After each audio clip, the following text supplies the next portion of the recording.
நாம் வேத புத்தகத்தை திறந்து புலம்பலின் புத்தகம் 3ஆம் அதிகாரம் 38 முதல் 40 வரை வாசிக்கலாம். The Lamentation, Book of Lamentation, chapter 3, verse 38 to 40. நான் வாசிக்கிறேன். உன்னதமானவருடைய வாயிலிருந்து தீமையும் நன்மையும் புறப்படுகிறதில்லையோ? உயிருள்ள மனுஷன் முறையிடுவானேன்? அவன் தன் பாவத்துக்கு வரும் தண்டனையை குறித்து முறையிடுகிறது என்ன? நாம் நம்முடைய வழிகளை சோதித்து ஆராய்ந்து கர்த்தரிடத்தில் திரும்ப கடவோம். ஹல்லேலூயா. இந்த புத்தகத்தை நான் தனித்து உபவாச நாட்களில் அநேக முறை வாசித்திருக்கிறேன். நான் உங்களுக்கு என் சாட்சியெல்லாம் ஏற்கனவே சொல்லி ஆயிற்று. I don't want to repeat again. இந்த வேத புத்தகத்தை நான் வாசிக்க 1992 வருஷம் நவம்பர் 15ஆம் தேதி என் கையில் பைபிள் கொடுத்தாங்க. இன்றைக்கி வரைக்கும் நான் 66வது முறை வாசித்து கொண்டிருக்கிறேன். இந்த வேதத்தில் உள்ள ஆழங்களை தேடி தேடி தேடி ஆராய்ந்து அறியும் போது நம் மனக்கண்கள் திறக்கிறது. அது ஒரு பொக்கிஷம். அந்த வேத புத்தகம் மட்டும் இல்லை என்றால் இன்றைக்கி இந்த வேதாச்சலம் இல்லை. இது என் தலைமேல் வைத்து நான் கொண்டாடுகிறேன். ஏனென்றால் இது என் தலையின் மேல் மணிமகுடமாக இருக்கிறது. ஹல்லேலூயா. இந்த வேதத்தை நான் நேசிக்கிறேன், நான் முத்தமிடுகிறேன், இந்த வேதத்தை நான் கொண்டாடுகிறேன். ஹல்லேலூயா. இந்த புலம்பலின் புத்தகத்தை நான் அநேக முறை தனித்து வாசிச்சிருக்கிறேன். பிரசங்கி, புலம்பல், நீதிமொழிகள், என் உபவாச வேட்களை 40 நாள் உபவாசத்தில். அப்போது எனக்கு வெளிப்படுத்தப்பட்ட ஒரு செய்தி தான் இன்றைக்கு உங்கள் முன்னாடி நான் ஃபஸ்ட்டு உங்கள் முன்னாடி தான் ப்ரெசென்ட் பண்ணுறேன். இன்றைக்கி இந்த செய்தியை, உன்னதமானவருடைய வாயிலிருந்து தீமையும் நன்மையும் புறப்படுகிறது இல்லையா? உயிருள்ள மனுஷன் முறையிடுவானேன்? அவன் தன் பாவத்துக்கு வரும் தண்டனையை குறித்து முறையிடுகிறது என்ன? நம்முடைய வழிகளை நாம் சோதித்து ஆராய்ந்து கர்த்தரிடத்தில் திரும்ப கடவோம். இந்த 4 வசனம் அப்படியே ஒரு செய்தியை உள்ளடக்கி வச்சிருந்ததை ஆவியானவர் எனக்கு ஹைலைட் பண்ணினார். அதனால்தான் நான் இன்னைக்கு இதிலிருந்து நான் செய்தியை எடுக்கிறேன். நம்முடைய தேவனுடைய வாயிலிருந்து தீமை புறப்படுமா? என்னாகமம் 24:1 இஸ்ரவேலை ஆசீர்வதிப்பதே என் பிரியம். தேவன் அன்பாகவே இருக்கிறார். தேவன் இரக்கத்தில் ஐஸ்வர்யம் உள்ளவர், மன்னிக்க தயபரித்தவர், நன்மை செய்கிறவராய் சுற்றி திரிந்தார். உலகத்தின் பாவங்களை சுமந்து தீர்க்கிற தேவ ஆட்டுக்குட்டி.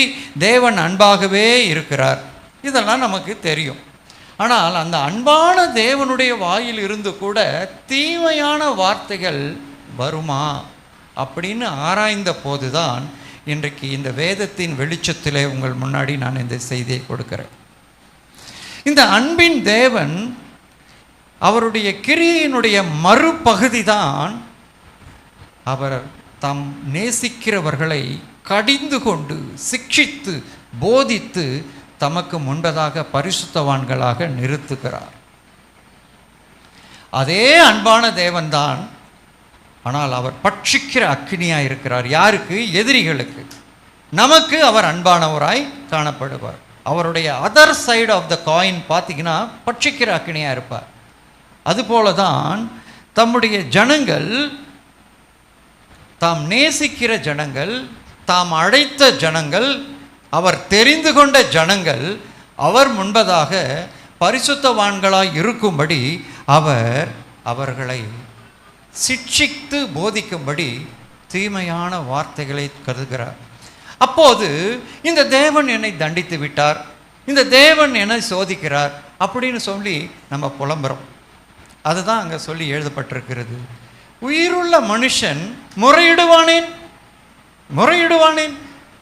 தன் பாவத்துக்கு கர்த்தர் கொடுத்ததான சிக்ஷையை ஏற்றுக்கொண்டு உங்களை ஆராய்ந்து பார்த்து மனம் திரும்பி கர்த்தரிடத்தில் திரும்ப கடவோம். நீதிமொழிகளிலிருந்து நான் 2 வசனம் சொல்கிறேன். 13:24 பிறம்பை கையாடாதவன் தன் மகனை பகைக்கிறான், அவன் மேல் அன்பாய் இருக்கிறவனோ அவனை ஏற்கனவே தண்டிக்கிறான். நம்ம வீடுகளில் பிள்ளைகள் இருக்கிறாங்க. 80-90 மார்க் வாங்குகிற பிள்ளை ஒரு நாள் 35-40 வாங்குச்சுன்னா அதுக்கு அடி விழுமா? எப்போவுமே 10-15 மார்க் வாங்குகிற பிள்ளைக்கு அடி விழுமா? நல்ல 90 மார்க் வாங்குவியே, நீ ஏண்டா இன்னைக்கு 40 மார்க் 35 வாங்கினா அதுக்கு தான் அடி விழும்.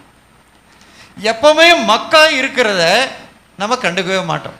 சரி, அவனுக்கு அவ்வளோதான். ஆனால் நல்லா படிக்கிற பிள்ளை, நீ 90-95 மார்க் வாங்குகிற பிள்ளை இப்போ ஏன் 35-40 வாங்கின, அதுக்கு தான் அடிப்பார். ஏன் நம்ம அதை அடிக்கிறோம்? பனிஷ் பண்ணுறதுக்கா? இல்லை, அது மென்மேலும் வளர்கிறதுக்கு, நல்ல மார்க் வாங்கிறதுக்கு தான். அதனால தான் இங்கே எழுதியிருக்கிறது, பிரம்பை கையாடாதவன் தன் மகனை பகைக்கிறான், அவன் மேல் அன்பாய் இருக்கிறவன் தான் தண்டிப்பான். இன்னொரு வசனம், நீதிமொழிகள் 3:12, தகப்பன் நேசிக்கிற புத்திரனை சிட்சிக்கிறது போல கர்த்தரும் எவனிடத்தில் அன்பு கூறுகிறாரோ அவனை சிட்சிக்கிறார். அதை புதிய ஏற்பாட்டிலையும் ரிப்பீட் பண்ணுறாங்க. எபிரேயர் 12:7, நீங்கள் சிட்சையை சகிக்கிறவர்களாக இருந்தால் தேவன் உங்களை புத்திரராக எண்ணி நடத்துகிறார். தகப்பன் சிட்சியாத புத்திரன் உண்டோ? புதிய ஏற்பாடில் ஒரு தைரியமான ஒரு பிரசங்கியார் அப்போஸ்தலனாகிய பவுல். அவர் கொரிந்து சபைக்கு பார்த்து கேட்குறார், அந்த கொரிந்து சபை சகல ஆவியின் கனிகளும் சகல ஆவியின் வரங்களும் வேதத்தின் ஆழங்களை அறிந்து கர்த்தர் வருகைக்கு ஆயத்தமாக இருக்கிற ஒரு சபை என்று அவரே எழுதுகிறார். அந்த சபைக்கு தான் ஒரு வார்த்தையை தன்னுடைய கடிதத்தில் எழுதுகிறார். 1 கொரிந்தியர் 4:21, உங்களுக்கு என்ன வேண்டும்? நான் பெரம்போடு உங்களிடத்தில் வர வேண்டுமோ அல்லது அன்போடும் சாந்தமுள்ள ஆவியோடும் வர வேண்டுமோ? பிரசங்கியாருக்கு அந்த காலத்தில் அவ்வளோ உரிமை இருந்தது. இன்றைக்கெல்லாம் நாங்கள் பெரம்பை எடுத்தோம்னா நீங்கள் ஓடியே போயிடுவீங்க. சபையை சுத்திகரிக்கிறதுக்கு உத்தரவாதம் பெற்ற உக்கிரானக்காரர்கள். நாங்கள் சபையை சுத்திகரிக்கிற சிக்ஷா வசனத்தை, சிக்ஷ போதனையை போதிக்காவிட்டால் தெருவில் இருக்கிறவனா உங்களுக்கு போதிக்க போகிறான்? சொல்லுங்க. இந்த தேவதாசனுக்கு எவ்வளவு உரிமை எடுத்துக்கிட்டார் பாருங்க கொரிந்து சபைக்கு. நான் என்ன பெரம்போடு வர வேண்டுமா, இல்லை அன்போடு வரணுமா, சாந்தமாக வரணுமா? உங்களுக்குள்ளே விபச்சாரம் உண்டு, விமர்சனையாக பேசப்படுகிறதே. தகப்பனும் பிள்ளையும் ஒருத்தி எடுத்து போறீங்களே. ஆவியின் அபிஷேகம் பெற்ற சபை, வளர்ந்த சபை, கர்த்தருடைய வருகைக்கு காத்திருக்கிற ஒரு சபை, உங்களுக்கு வேதத்தின் ஆழமெல்லாம் தெரிந்த சபையான கொரிந்து சபையாரே, நான் எப்படி வர வேண்டும் என்று நீங்களே சொல்லுங்கள் என்று எழுதுகிறார். அல்லேலூயா. அந்த அளவுக்கு சபையை குறித்த ஒரு கர்ப்ப வேதனைப்பட்ட ஒரு மனுஷன்தான் அப்படி எழுத முடியும். நான் அந்த வார்த்தையெல்லாம் நான் எடுத்திருக்கிறேன். நான் ஒரு இவாஞ்சலிஸ்ட். இப்போ உயிர் மீட்சி கூட்டம் மாதிரி நற்செய்தி கூட்டம் வைங்க, நான் கண்ணீரை துடைக்கிறார், காலை பிடிக்கிறார், கையை பிடிக்கிறான்னு பேசுகிறேன். ஆனால் சபையின் ஆராதனை வேளையிலே நான் தூது தான் கொடுக்க முடியும். பழைய ஏற்கனவே எடுத்த செய்தியை சூடு பண்ணி கொடுக்க முடியாது. ஃப்ரிட்ஜில் இருக்கிறது எடுத்து கொடுக்க முடியும். இன்னைக்கு இது சபையினுடைய ஆராதனை. என் ஜனங்களை சபையில் கொண்டு வந்து நான் பரிசுத்தமாக்குற கர்த்தர், நான் பரிசுத்தமாக்குற கர்த்தர். கர்த்தர் சிநேகிக்கிற பரிசுத்தம் சபையில் இருக்க வேண்டும் என்று விரும்புகிறதுனால் நான் சபையை பரிசுத்தப்படுத்தும்படியான செய்தியை நான் உங்களுக்கு சொல்லுகிறேன்.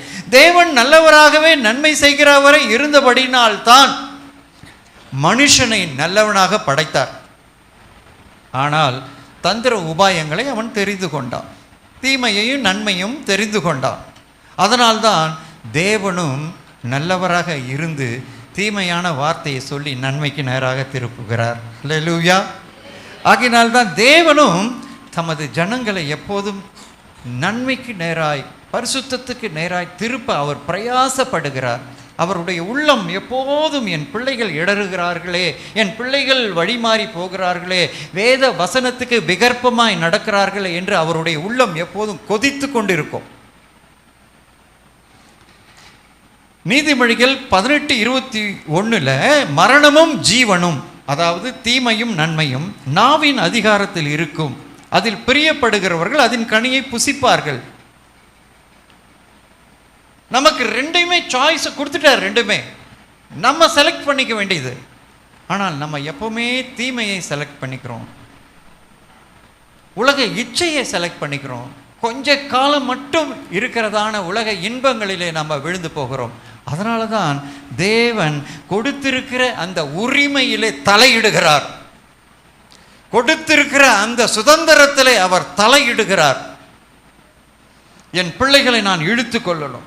1 சாமுவேல் 2ஆம் அதிகாரம் 6-7 வசனம் இப்படி சொல்லுகிறது, கர்த்தர் கொல்லுகிறவரும் உயிர்ப்பிக்கிறவருமாய் இருக்கிறார், அவரே பாதாளத்தில் இறங்கவும் அதிலிருந்து ஏறவும் பண்ணுகிறார்.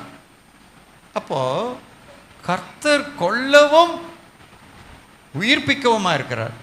மோசே ஊழியக்காரனை கர்த்தரே தரிசனமாகி அழைத்தார். அவன் தன் மனைவி பிள்ளைகளோட கழுதையின் மேல ஊழியத்துக்கு எகிப்துக்கு புறப்படுறான். ஆனால் வழியிலே கொல்ல பார்த்தார்.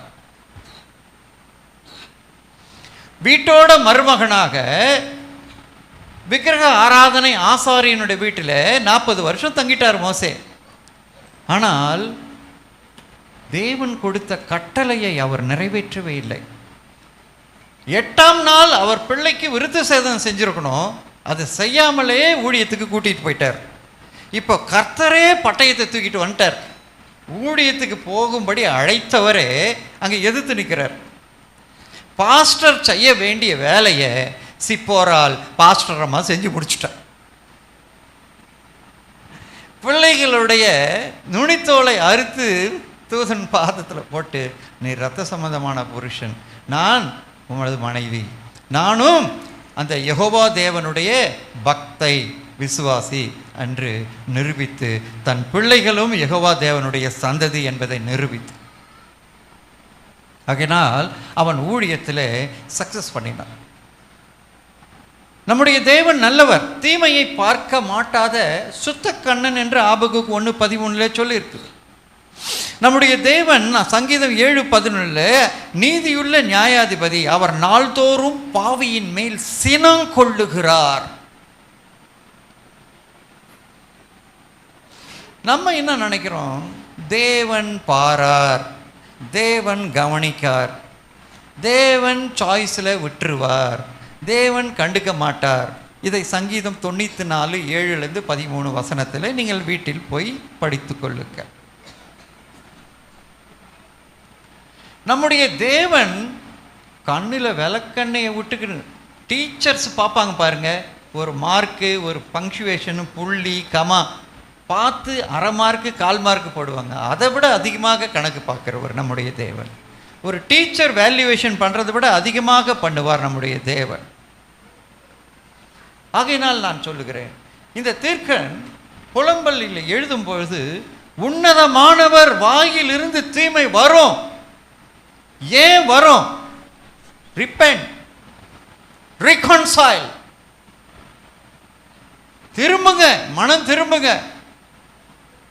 10 வருஷம் 5 வருஷம் முன்னாடி நான் மனம் திரும்பினேன், ரட்சிக்கப்பட்டேன், அதே சாட்சியை வச்சுக்கிட்டு நம்ம காலத்தை ஓட்டின்னு இருக்கிறோம். அப்டேஷன் கிடையாது, அப்டேட் பண்ணுறது கிடையாது. பரிசுத்தத்திலே இன்னும் வளரணும். பரிசுத்தம் உள்ளவன் இன்னும் பரிசுத்தம் செய்யட்டும், நீதி உள்ளவன் இன்னும் நீதி செய்யட்டும், அவன் அவனுடைய கிரிக்கு தக்க பலன் என்னோட வருகிறது. என்னுடைய சின்ன பையன் டாக்டர், அவன் படித்து முடிச்சிருக்கான். ஆனாலும் ஒவ்வொரு நாளும் அவனுக்கு வெளிநாடுகள்லேருந்து ஹவுஸ் ஜேர்னல் என்று பத்திரிகைகள் வரும். அப்டேட் பண்ணிக்கிட்டே இருப்பான். அவனுடைய எஜுகேஷனை அவன் ப்ராக்டிஸ் பண்ணுறதை அப்டேட் பண்ணிக்கிட்டே இருப்பான். அப்போ தான் இன்றைக்கு காலகட்டத்தில் என்ன டெக்னாலஜி, என்ன மெடிசின்ஸு, என்ன ட்ரீட்மெண்ட்டுன்னு சொல்லிட்டு அவன் அப்டேட் பண்ணிக்கிட்டு போவான். நம்ம ஆவிக்குரிய ஜீவியத்தில் என்றைக்கோ ஒரு நாள் ரட்சிக்கப்பட்டான். அதுக்கப்புறம் அன்னைக்கு பேசின அதே அந்நிய பாஷை இன்றைக்கும் பேசினோம். அதில் வளர்ச்சி இருக்குதா? பரிசுத்தத்தில் நான் முன்னேறி போகிறேன்னா? கர்த்தரோடு கூட நெருங்கி வருகிறேனா? நீங்கள் அப்டேட் பண்ணிக்கிட்டே இருக்கணும். வசனம் அனுப்பி குணமாக்கி அழிவுக்கு தப்புவிப்பார். வசனம் குணமாக்கும். இந்த இஸ்ரவேல் ராஜா ஆகாபு யுத்தத்துக்கு போகும்போது யோசபாத்தையும் கூப்பிட்டுட்டு யூத ராஜா அப்போது எல்லா தீர்க்க தரிசனம் தீர்க்கணும் சொல்லிடுவாங்க. அப்போது யோசபாத்து கேட்பார், இன்னும் வேறு யாரும் தீர்க்க தரிசனம் சொல்கிற ஆள் இல்லையா? இருக்கான், ஒருத்தன் மிகாயா இருக்கான், அவன் தீர்க்க தரிசனம் சொல்லுவான், ஆனால் நான் அவனை பகைக்கிறேன். ஏன் என்றால் எப்போதும் என்னை குறித்து அவன் தீமையாக சொல்லுவான். ஏன் தீமையாக சொல்ல? நீ தீமையாக இருக்கிற ஆகாப்பே, உன் பொண்டாட்டி எசபேல் தீமையாக இருக்கிற, அதனால தான் அவன் தீமையாக சொல்கிறான். யோசபாத்து கூப்பிடியா அவனை? அவன் வாயில் இருந்து என்ன தீர்க்க தரிசனம் வருது பாருங்க. தீமையா ஒருத்தர் தீர்க்க தரிசனம் சொன்னாக்கா பகைக்கிறேன். அப்போ உங்களுக்கு ஆயில் மசாஜ், பவுடர் மசாஜ் பண்ணி கையை கால் அமைக்கி விடணுமா பாஸ்டர்ஸ், ஊழியக்காரங்க? நான் பலிபீடத்திலிருந்து கர்த்தருடைய வார்த்தையை தான் அறிவிக்கிறேன். நான் பரிசுத்த ஆவியினுடைய அதிகாரத்தோடு உரிமையோடு சொல்றேன். தீர்க்க தரிசனம் என்பது உங்களை பரிசுத்தமாக்குறது தானே தவிர உங்களை அழித்து போடுகிறதுக்காக, உங்களை சபிக்கிறதுக்காக அல்ல. நீங்கள் விசுவாசத்தில் பக்தியில் விருத்தியாகவும் கர்த்தரை இன்னும் நெருங்கி கிட்டி சேர வேண்டும். அவர் நல்லவர் தான். யாத்திராகமம் 33:19, எவன் மேல் கிருபையாக இருக்க சித்தமாக இருக்கனோ அவன் மேல் கிருபையாக இருப்பேன், எவன் மேல் தயையாக இருக்க சித்தமாக இருக்கிறனோ அவன் மேல் தயவாக இருப்பேன். அவர் நல்லவர் தான். ஆனால் நம்முடைய கிரியைகள் அவரை கோபப்படுத்தும் பொழுது அவர் சிக்ஷிக்கிற ஒரு தேவனாய் இருக்கிறார். அவர் நம்மை கண்டிக்கிற ஒரு தேவனாய் இருக்கிறார். சபைக்குள்ள வந்துட்டியா, ஞானஸ்நானம் எடுத்துட்டியா, போ, எப்படி வேணா வாழ்ந்துக்க, மாசந்தோறும் வந்து திருப்பந்தியில் கையை எடுத்துட்டு சாப்பிட்டுட்டு போய்க்க. அப்படியானால் அது எங்களுடைய ஊழியம் அல்ல. ஒவ்வொரு ஆத்மாவையும் கர்த்தருடைய வருகையிலே கர்த்தருக்கு உத்தம ஜனத்தை ஆயத்தம் பண்ணுகிற ஒரு அபிஷேகமும், கர்த்தரை உத்தம ஜனத்தை ஆயத்தம் பண்ணி அவருக்கு கன்னிகையாய், எப்படி கன்னிகையாய் நாங்கள் ஆயத்தம், ஏன்னா அவர் மணவாளன் புருஷனா வரப்போறார், கன்னிகையாய் ஆயத்தம் பண்ணணும். அந்த ஊழியந்தான், அந்த உக்கிரானம் தான் பெற்றிருக்கிறோமே தவிர இல்லை. ஆகினால பலிபீடத்திலிருந்து கர்த்தர் கடிந்து கொண்டார். எனக்கு இல்லை, அது அந்த பக்கத்தில் இருக்கிற சிஸ்டருக்கு, எனக்கு பின்னாடி இருக்கிற பிரதருக்கு. கர்த்தருடைய ஆவியானவர் பலிபீடத்திலிருந்து வசனங்களை அனுப்புவாரானால் வில்லிலிருந்து புறப்பட்ட அம்பு மாதிரி சர சர சர சரன்னு அங்கங்க போய் டச் பண்ணி இருதயத்தை குத்தணும். போகிற போது ரிகன்சைல் ஆகி ரிப்பெண்ட் ஆகி நீங்க போகணும். அல்லேலூயா. என்னடா பாஸ்டர் இன்னைக்கு இந்த ஆளை கொண்டாந்து இங்கே போட்டாருன்னு நினைக்காதீங்க. கடிந்து கொள்ளுகிற சிக்ஷையான உபதேசத்தில் தான் ஆசீர்வாதமே இருக்கிறது. ஆசீர்வாதம் என்று நாங்கள் சொல்லுகிறது எல்லாம் சிக்ஷையில தான் இருக்கிறது. நீங்கள் சுத்திகரிக்கப்படுவீர்கள், ஆனால் ஆசீர்வாதத்தின் ஊற்று தானாக வரும். மோசேவை பார்த்து அந்த கோலால அடின்னு சொன்னார். ஏன்? ஆசீர்வாத ஊற்று உப்பு படிந்து போயிருந்தது மலையிலே, அந்த ராக்ல. அந்த உப்பு தடையை நீக்கி விட்ட போது ஸ்ப்ரிங்கு அப்படியே ஓவர்ஃப்ளோ ஆச்சு, அடிச்சு பிச்சுக்கிட்டு வந்தது. மறைந்து இருக்கிற தடைகள் நீக்கப்படணும். தீர்க்கப்படுவானால் வானம் திறக்கப்படும். அல்லேலூயா. ஆசீர்வாதம் பொழிந்தருளும். உங்களுக்கு தெரியும், உபாகமம் 28ஆம் அதிகாரம் ஒரு ஆசீர்வாதமும் சாபமுமான வசனத்தை நிறைஞ்சதான அதிகாரம். 1 முதல் 14 வசனம் ஆசீர்வாதம், அதுக்கு அப்புறம் 15 இருந்து 68 சாபமான வார்த்தைகள். அப்போ ஆசீர்வாதத்துக்கு 14 வசனம் தான் கொடுத்தாரு, மீதி எல்லாத்தையும் சாபத்துக்கு கொடுத்தார், கண்டிக்கிறதுக்கு கொடுத்தார், சிக்ஷைக்கு கொடுத்தார். ஆசீர்வாதத்துக்கு கொஞ்சம் வசனம் தான் கொடுத்தாரு. நான் அதை ஆசீர்வாதத்தை, நான் இந்த செய்தியை ஆயத்தம் பண்ணும் போது நான் அதை எடுத்து முழுசுமா வாசித்தேன். அங்க 14 வசனம் தான் ஆசீர்வாதத்துக்கு, ஆனா 54 வசனம் சிக்ஷை, போதனை, கடிந்துக்கிறார். நீ இதை செஞ்சா இது, இதை செஞ்சா அது, அது செஞ்சா அது, இல்லைன்னா இல்லை. நான் சொல்லுவேன், அன்பானவர்களே, நம்மளுடைய கையில் ஏதோ கால்லையோ ஏதோ சரீரத்தில் ஒரு சின்ன கட்டி இருந்ததுன்னா நீங்கள் டாக்டர்கிட்ட போனீங்கன்னா சின்ன ஒரு பஞ்சால் தொட்டு தொடச்சி எடுத்துட்டு மருந்து வச்சு கட்டு போட்டுருவா. ஆனால் கட்டி ஆழமாய் இருந்தால் கத்தி ஆழமாய் போட வேண்டி இருக்கும். லோக்கல் அனஸ்தீசியாவை கொடுத்து கத்தியை கொஞ்சம் ஆழமாக போட்டு கட்டியில் இருக்கிற வேரை வெளியே எடுத்து ரத்தமும் சீழும் வெளியே எடுத்து அந்த இடத்தில் மருந்து வைத்து பஞ்சு வைத்து கட்டு போட வேண்டியிருக்கும். உங்களுக்குள் இருக்கிறதான கட்டி மேலோட்டமாக இருந்தால் அது துடைத்து கட்டு போடப்படும்.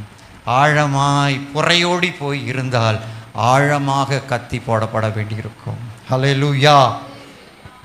கர்த்தர் எதற்காக நம்ம ஆலயத்தை கூட்டிகிட்டு வர தெரியுமா? முதல் பகுதி நீங்கள் அவருக்கு கொடுத்தீங்க, ஸ்தோத்திரம், கணம், மகிமை, நன்றி, தசம்பாகம், காணிக்கை எல்லாத்தையும் கொடுத்தீங்க. இரண்டாம் பகுதி அவர் உங்களுக்கு கொடுக்குறார், சுத்திகரிப்பு, ஆசீர்வாதம், அபிஷேகத்தை கொடுத்து அனுப்ப போகிறார். எசேக்கியேல் 20:12 வசனத்தை பாருங்க. நம்ம ஏன் ஆண்டவர் ஓய்வு நாளை உண்டாக்கி நம்ம இங்கே கொண்டு வந்தாருன்னு சொல்லி தீர்க்கர் எழுதுகிறார்.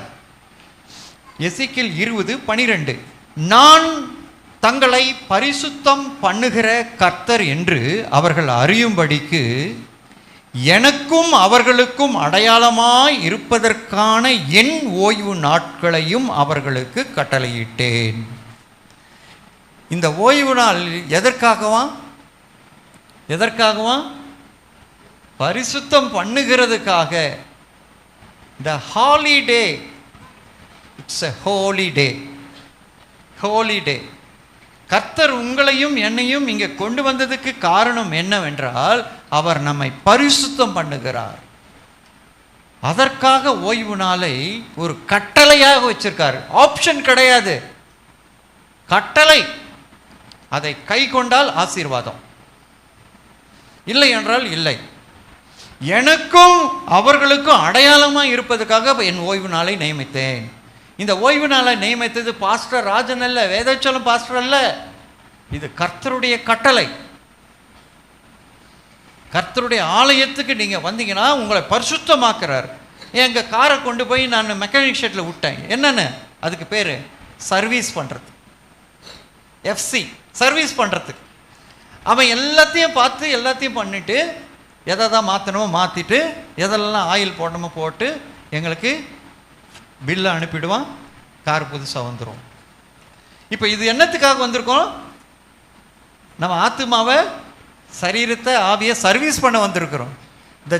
ஆங்கிலத்தில் ஒரு பழமொழி இருக்கிறது, The church is not an exhibition of the saints, it's an hospital for the sick and sinners. திருச்சபை பரிசுத்தவான்களுடைய ஒரு அலங்கார பொருட்காட்சி சாலை அல்ல, அது பாவிகளுக்கும் வியாதியஸ்தருக்கும் ஒரு மருத்துவமனை. The church is an hospital for the sick and sinners.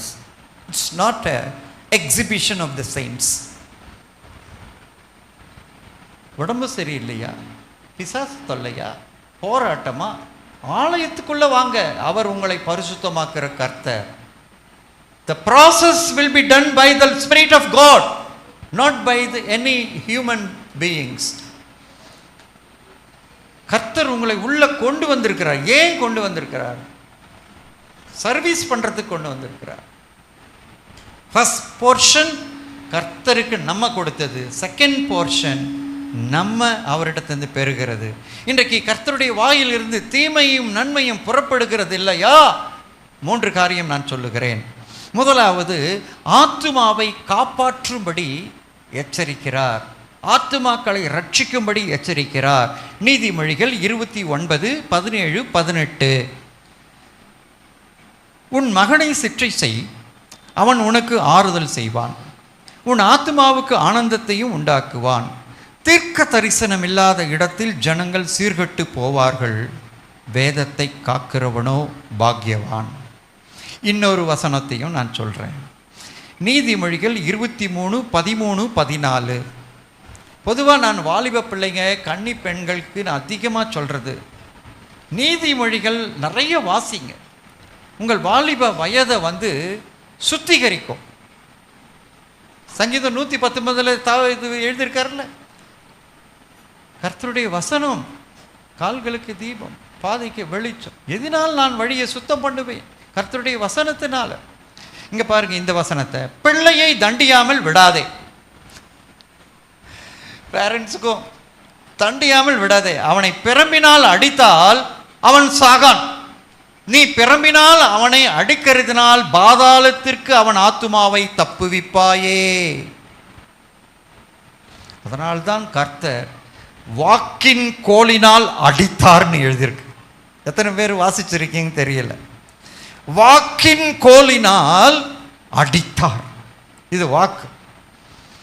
சங்கீதம் 23 தெரியும் உங்களுக்கு. அவருடைய கோலும் தடியும், கோல் அடிக்கும், தடி இழுக்கும். அது அப்படியே இருக்கும், சர்க்கிள் மாதிரி, அப்படி ஒரு ஆஃப் சர்க்கிள். தப்பி போகிற ஆட்டை அப்படி பிடிச்சி இழுக்கும். மேய்ப்பன் கையில் இருக்கும். வாக்கின் கோலால் அடிப்பார் கர்த்தர். வாக்கின் கோலால் அடித்து அவர்களை திருப்ப கொண்டு வருவார். பின்மாற்றம் அடைந்தவர்களை திருப்ப கொண்டு வருவார். அழிந்து போகிற ஆத்துமாக்களை சபையில கொண்டு வந்து வசனத்தை அனுப்பி குணமாக்கி அழிவுக்கு தப்புவிப்பார். தேவனாகிய கர்த்தர் ஏதேன் தோட்டத்தை உண்டாக்கின போது சகல விருட்ச கனியை புசிக்கலாமா, நன்மை தீமை அறியத்தக்க கனியை புசிக்க வேணான்னு சொல்லி சொன்னார். அவர் சொன்னதுக்காகவே அவங்க அது எப்படி தான் இருக்குன்னு பார்த்துடலாமே அப்படின்னு சொல்லி அதை பறிச்சாங்க, சாப்பிட்டாங்க. ஒரு கட்டளையே கொடுத்தா அவன் புசிக்கும் நாளிலே சாகவே சாவாய், உன் ஆத்மா சாகும் என்று கட்டளை கொடுத்தார். நெகட்டிவ் அப்ரோச் தான் நம்ம மனுஷனுடைய சைக்காலஜிக்கல் அப்ரோச் எப்படி இருக்கும்னா அவனோட பிஹேவியர். இங்கே பாருங்களேன், ஒரு ரூம் இருக்குன்னு வச்சுக்கோங்க. இங்கே யாரும் எட்டி பார்க்கக்கூடாதுன்னு சொன்னீங்கன்னா இந்த தெருவில் போகிறவன் வரவன்லாம் எட்டி எட்டி பார்க்க. இந்த பூக்களை பறிக்காதீங்கன்னா அப்பதான் பறிப்பாங்க. இங்கே யாரும் எச்சில் துப்பக்கூடாது. ஏன்னா மனுஷ புத்தி கோண புத்தி குறுக்கு புத்தி. அவன் சொன்னதை செய்ய மாட்டான், அதுக்கு அகேன்ஸ்டா தான் செய்வான். என் வீட்டில் எங்கள் பேர பையன் என் மருமகளோட மொபைலை வச்சு பார்த்துக்கிட்டே இருந்தான். மொபைல் பார்க்காத ஸ்கூல் டீச்சர்கிட்ட மிஸ்கிட்ட சொல்லிடுவேன் நாங்கள். அவன் என்ன பண்ணினா மொபைலை பார்க்காத அப்படின்னு எடுத்து ஓடுனான் பாருங்க. அங்கே மழை தண்ணி வேற, வெளியில் தண்ணியில் தண்ணியில் போட்டான்.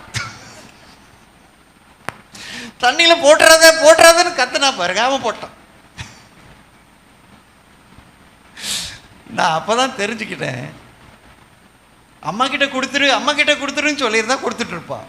இல்லை இங்கே வச்சிருன்னு சொல்லி தான் வச்சிருவான். போட்டுறாதன்னு சொன்னாங்க பாருங்க, போட்டான். புரியுதா உங்களுக்கு? நம்மளுடைய புத்தி எப்படி இருக்கு பாருங்க. ஆண்டவர் நமக்கு கொடுத்த சுதந்திரங்க. தீமையும் நன்மையும் அறியத்தக்க புத்தியை கொடுத்துட்டாரு. நன்மையும் தீமையும் அறியத்தக்கதான அதிகாரத்தையும் கொடுத்துட்டாரு நாவில். ஆனால் நம்ம எப்பவுமே அப்படிதான் அகெயின்ஸ்ட். அதனால தான் ஆண்டவராகிய இயேசு கிறிஸ்துவை அனுப்ப வேண்டிய ஆயிடுச்சு. ஓல்ட் டெஸ்டமென்ட் லா, கண்ணுக்கு கண், பல்லுக்கு பல், கைக்கு கை, காலுக்கு கால், ஜீவனுக்கு ஜீவன், அட்டி வெட்டு குத்து. ஆனால் new testament love, LOVE, love, no love. புதிய ஏற்பாடு அன்பா இருக்கிறது, அது அரவணைக்கிறது. வருத்தப்பட்டு பாரம் சுமக்கிறவர்களே, நீங்க எல்லோரும் என்னிடத்தில் வாருங்கள், நான் இளைப்பாறுதல் தருவேன். கூப்பிட்டுட்டு உள்ள வந்து உட்கார வச்சுட்டு சொல்றாரு, என் நுகத்தை சுமந்து கொள்ளுங்கள், அது லகுவாயும் மெதுவாயும் இருக்கும். அல்லேலூயா. உள்ள வந்த பிறகுதான் சிக்ஷை. ஜங்ஷன்ல நின்று கூப்பிடும் போது என்ன சொல்லுவாருன்னா, வாங்க வாங்க வாங்க இளைப்பாறுதல் தருவேன் வாங்க. பெத்தேல் ஃபெலோஷிப்புக்குள்ள வந்து உட்காந்துட்டுனா ஆண்டவர் சொல்வார், என் நுகத்தை சுமந்துக்க, அது மெதுவாயும் லகுவாயும் இருக்கு. ஹல்லேலூயா, ஹல்லேலூயா. முதல் ஒரு ஆத்மா ரட்சிக்கப்படுறதுக்காக அவர் சிக்ஷையை தருகிறார், வசனத்தை அனுப்புகிறார், பாவத்துக்கு கடிந்து சொல்லி உணர்த்துகிறார். கர்த்தர் பாவத்தை கடிந்து உணர்த்த ஆத்மாவை ரட்சிக்கணும். பாஸ்டர் கூட யாரோ ஜபிக்கும் போது சொன்னீங்க, நான் நன்மை செய்ய தான் நினைக்கிறேன், ஆனால் நான் தீமையை செய்கிறேன். எனக்குள் இருக்கிற பாவம் தான் அதை செய்ய வைக்குது, நான் அல்ல.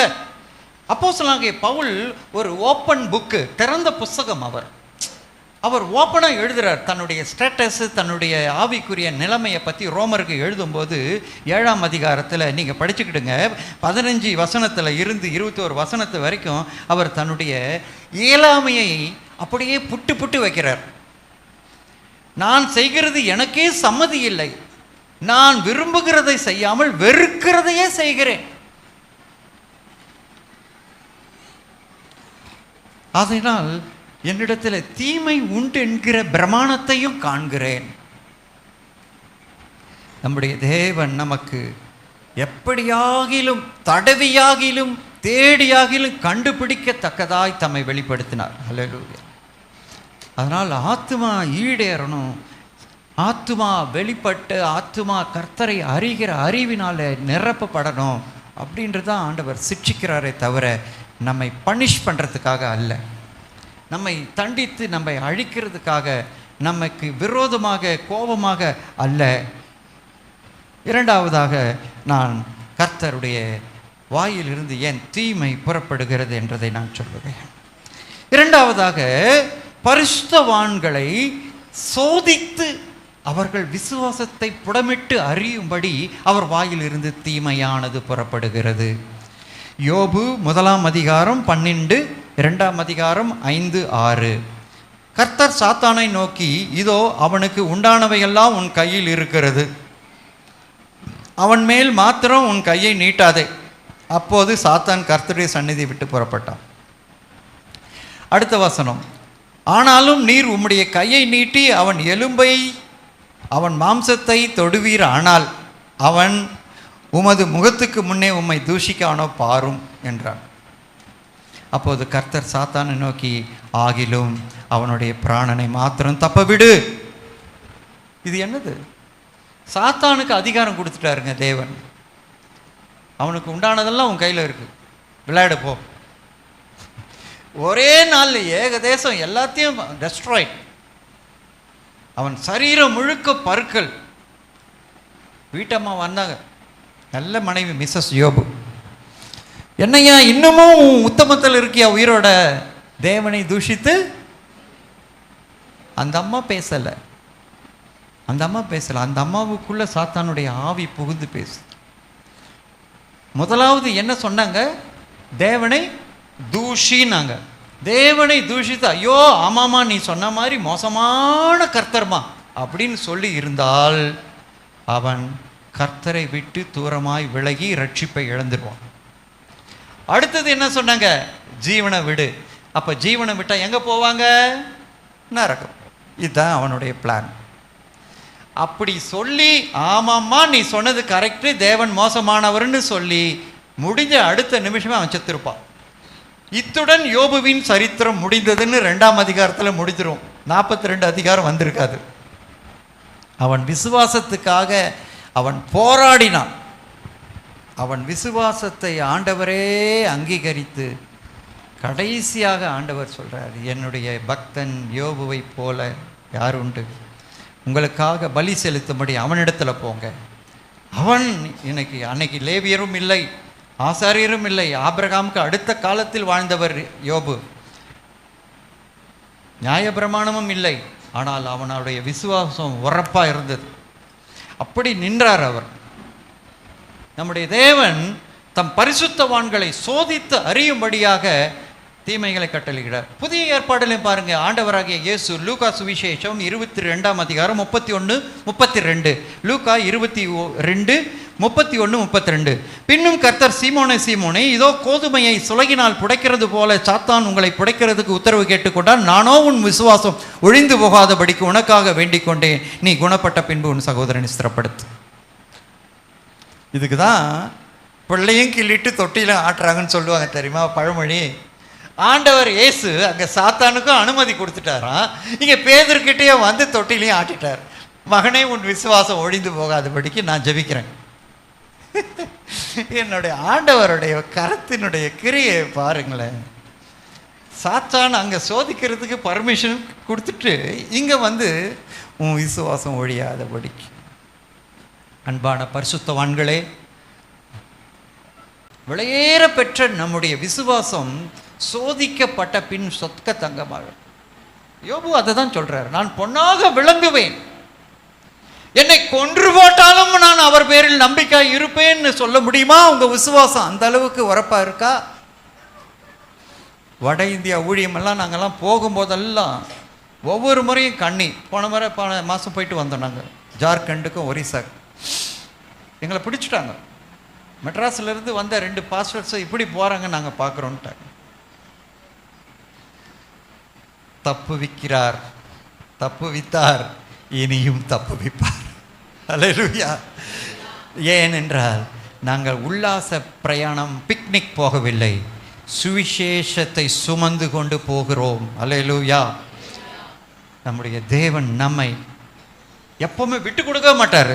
தம்முடைய பிள்ளைகளை எப்பவுமே விட்டு கொடுக்க மாட்டார். He will always defend for his children. Always he defend for his servants. எப்பவுமே நமக்கு டிஃபெண்ட் பண்ணுவார். அவர் விட்டு கொடுக்கவே மாட்டார் நம்முடைய தேவன். ஹல்லேலூயா. யோபு 23:10 அவர் சொல்றார், நான் போகும் வழியை அவர் அறிவார், அவர் என்னை சோதித்த பின் பொன்னாக விளங்குவேன்.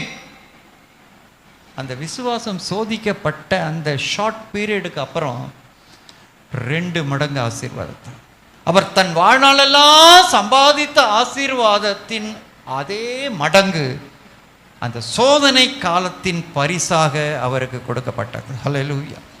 எப்பவுமே சோதனையை சகிக்கிற மனுஷன் பாக்கியவான். நீங்கள் துன்பப்படுவீர்கள், ஆனால் நீங்கள் அதை தூஷிக்காதீங்க, இகழாதீங்க, தேவனை வெறுக்காதீங்க. அதற்கு அடுத்தது ஒரு ஸ்டெப் இருக்கு, அது பிளஸ்ஸிங் கொண்டு வந்து விடும். ஹல்லேலூயா. 3ஆவதாக பரிசுத்தவான்களை ஏன் தேவன் தீமையின் வார்த்தையை அனுப்பி சிக்ஷிக்கிறார், சோதிக்கிறார் என்றால், பரிசுத்தவான்கள் மனம் திரும்பும்படி.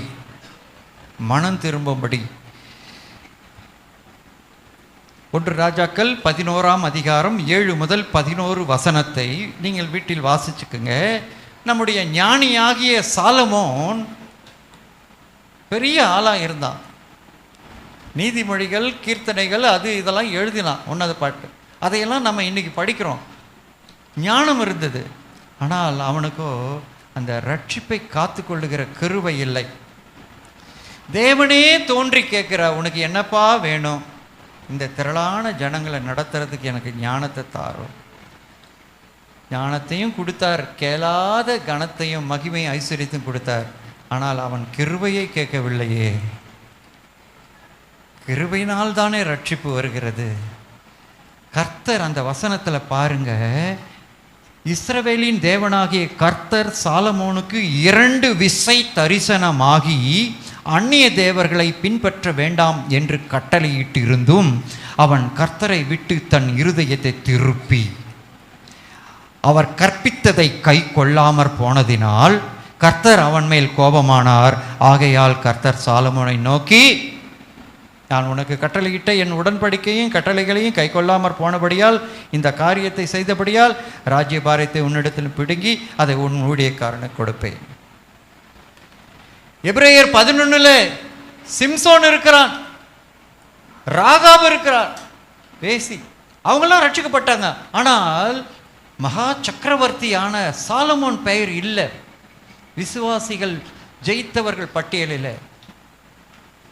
இன்னைக்கும் அவனுடைய விக்கிரக ஆராதனையின் நிமித்தம் அங்கே எருசலேமில் சாலமோன் குவாரின்னு ஒன்று இருக்கு.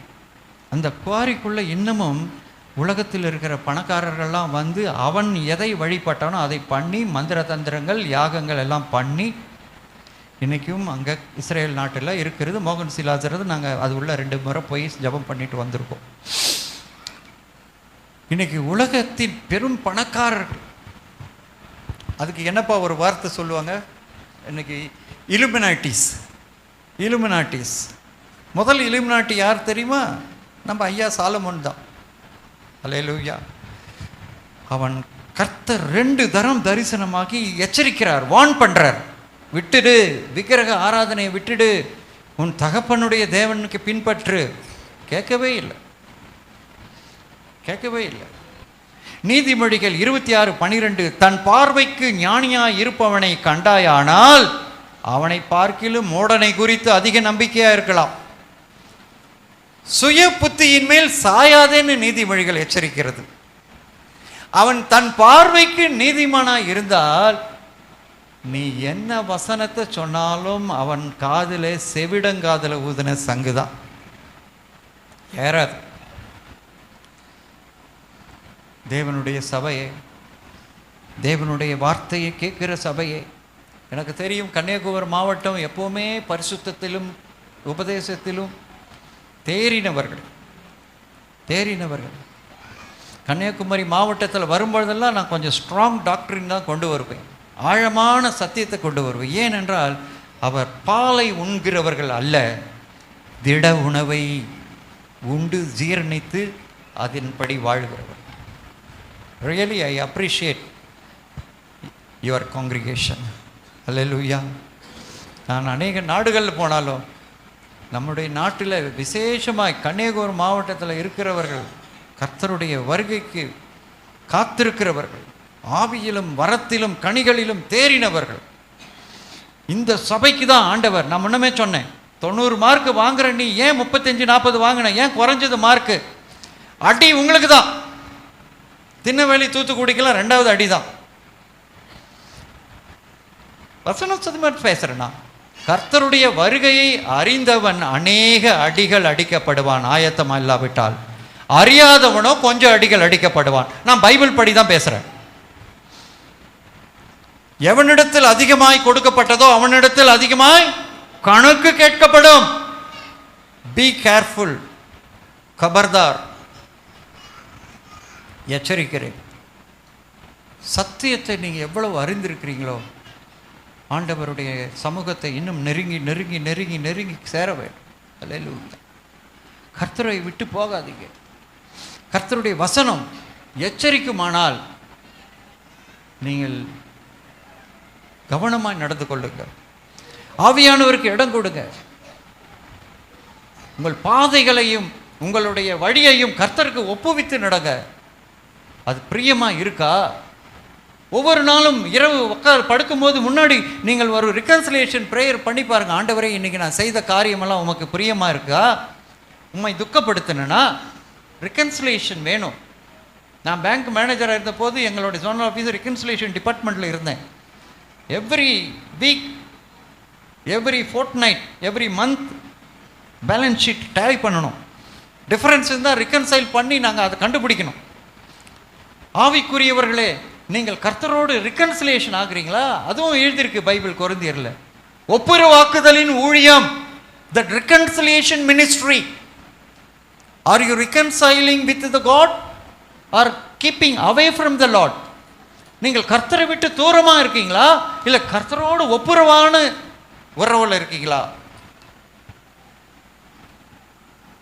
1 யோவான் 1:9 நம்முடைய பாவங்களை அறிக்கையிட்டால் பாவங்களை மன்னித்து எல்லா அநியாயத்தையும் நீக்கி நம்மை சுத்திகரிக்கிறதுக்கு அவர் உண்மையும் நீதியும் உள்ளவர். நெறிந்த நாணலை முறியாதவர், மங்கி எரிகிற விளக்கை அணையாதவர். என்ன குறைஞ்சிடுச்சா? உங்க விசுவாசம் நாணல் புல் போல தவசாஞ்சி போச்சா? நியாயத்துக்கு ஜெயம் கிடைக்கிற வரைக்கும் அவர் உங்களை விடவே மாட்டார். ஹல்லேலூயா, ஹல்லேலூயா. கர்த்தர் இன்றைக்கும் வாயில் இருந்து தீமையும் நன்மையும் புறப்படுகிறது இல்லையோ? உயிருள்ள மனுஷன் முறையிடுவானேன்? அவன் பாவத்துக்கு வரும் தண்டனையை குறித்து அறிந்து சோதித்து ஆராய்ந்து கர்த்தரிடத்தில் திரும்ப கடமை. கடைசியாக நான் ஒரு வார்த்தையை சொல்லி முடிக்கிறேன். நம்முடைய தேவன் நம்மை திட்டிட்டா கூட, எரேமியா 31:19-20 19ஆம் வசனம் நீங்கள் போய் வாசிச்சுக்கிங்க வீட்டில். 20வது வசனத்தை மட்டும் நான் சொல்லிடுறேன். நான் எல்லாம் காப்பி பேஸ்ட் பண்ணி வச்சுருக்கேன். 20வது வசனம், எப்பிராயிம் எனக்கு அருமையான குமாரன் அல்லவோ, அவன் எனக்கு பிரியமான பிள்ளை அல்லவோ, அவனுக்கு விரோதமாய் பேசினது முதல். தேவனுடைய உள்ளத்தை பாருங்களேன். நம்ம ஒரு பக்கம் திட்டிட்டு வரோம், இன்னொரு பக்கம் அவர் உட்கார்ந்து மனக்லேசம் அடைவார். விரோதமாய் பேசினது முதல் அவனை நினைத்து கொண்டே இருக்கிறேன், ஆகையால் என் உள்ளம் அவனுக்காக கொதிக்கிறது. அவனுக்கு உருக்கமாய் இறங்குவேன் என்று கர்த்தர் சொல்லுகிறார். நான் இந்த வசனங்களை எல்லாம் ரசிக்கிறேங்க, ருசிக்கிறேங்க. நீங்க ஒவ்வொருவரும் விசுவாசின்றீங்க, அதே நேரத்தில் கர்த்தரை எத்தனை பேர் ரசிக்கிறீங்க? நாங்கள்லாம் ஹீரோ ஹீரோயின் சினிமாக்காரங்களை தான் ரசிப்போன்றீங்களா? நம்ம ஹீரோ இயேசு, அவர் வசனத்தை நீங்கள் ரசிச்சிங்கன்னா நீங்கள் தான் ஞானிகள். அல்லேலூயா. இந்த வசன செய்தியே நான் சொன்ன அந்த 4 வசனத்தை நான் ரசித்தபடியால் தான் இன்றைக்கு இந்த செய்தி புறப்பட்டது. சில வேளைகளில் நான் கர்த்தரோடு தனித்து ஜெபத்தில் இருக்கும்போது அவரை கொஞ்சுவேன், குலாவுவேன், விளையாடுவேன், அவரோட பழகுவேன். இது என்னுடைய தனிப்பட்ட அனுபவம். ஏனென்றால் அவர் நம்மோடு உறவாட விரும்புகிறார். ஆதாமே ஆதாமே என்னை தேடிக்கிட்டு ஏன் வரணும்? அங்கே கத்திக்கிட்டே இருக்கானுங்க, சேனைகளின் கர்த்தர் பரிசுத்தர் பரிசுத்தர் பரிசுத்தர். அதெல்லாம் விட்டுட்டு இறங்கி வந்துட்டார், மனுஷனை தேடி வந்தார். உங்களையும் என்னையும் தேடி தான் வரார். நம்ம ஒளிஞ்சுக்கிட்டு இருக்கோம். நமக்கு எங்கேயாவது ஒரு மரம் கிடைக்குமா, அங்கே ஒளிஞ்சுக்கலாம். தேவன் தேடிக்கிட்டே இருக்கார். நமக்கு விரோதமாய் பேசினது முதல் என் உள்ளம் எனக்குள் கொதிக்கிறது. எனக்கு ரொம்ப பிடிச்ச வசனங்க இது. எரேமியா எத்தனை சொன்னேன்? 31:20. என் உள்ளம் அவனுக்காக உருக்கமாக இறங்குறது. நான் 3 காரியத்தை சொன்னேன். நான் சம்மரியை சொல்லி நான் உங்களை ஜெபத்தில் நடத்த விரும்புகிறேன். பரிசுத்தவான்களை ஆத்துமாவை காப்பாற்றுகிறதுக்காக அவர் வாயில் இருந்து தீமை புறப்படுகிறது. பரிசுத்தவான்களை சோதிக்கும்படியா தீமையான வார்த்தைகள் புறப்படுகிறது. பரிசுத்தவான்கள் மனம் திரும்பும்படி, பின்மாற்றம் அடைந்த பரிசுத்தவான்கள் மனம் திரும்பும்படி அவர் வாயில் இருந்து தீமை புறப்பட்டு வருகிறது.